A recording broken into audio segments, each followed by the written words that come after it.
Mahirap ang taong perfectionist sa English. Nakalabas ka na ba ng bansa? Alam ko hindi pa. Pero ganito ang senaryo. Yung average na Carabao mag-English dito sa Pinas, magaling na yan pagdating sa ibang bansa. Kaya maging mediocre na lang tayo, boy. Sa English pero magkakaintindihan kayo. Dito lang naman sa Pilipinas, big deal yung perfect English na yan. Pagdating sa ibang bansa, kahit kalabawang kayo ng salita, mas magaling ka pa sa kanya. Ang mahalaga, nagkakaintindihan. Pansin ko sa mga Maging perfectionist, mediocre na lang hindi pa tayo. nakaalis ng Pinas. These types of people are promoting mediocrity. Pagiging so-so, pwede na, di ba? Kaya, yung mindset ng Pilipino, pabobo, we settle for less instead of becoming better. I'm not saying that it's a must to have a perfect English. But, if you can be better, why not?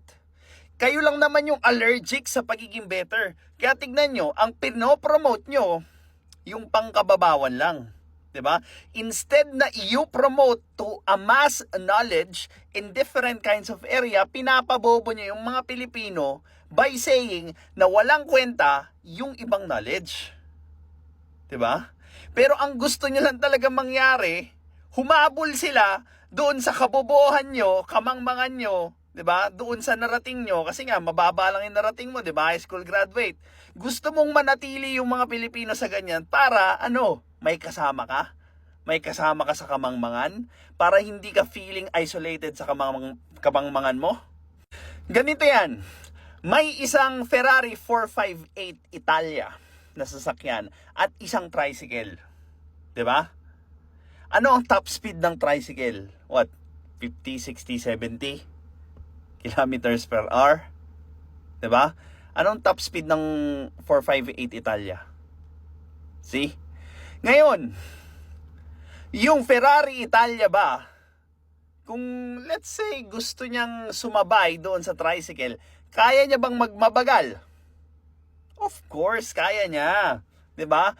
Pero yung tricycle, kaya niya bang magmabilis para sabayan yung Ferrari 458 Italia? Of course, in your dreams. 'Di ba? So, kung makaka-encounter ka ng isang taong hindi magaling sa English, kahit sa ibang bansa, pwede kang bumaba sa level niya. Pero, ang hindi mo kayang gawin with that kind of mindset is put your game into a higher level, lalo na pag may nakatapat kang marunong at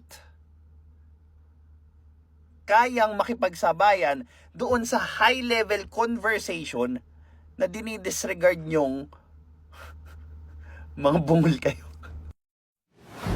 This is Pinoy Extreme.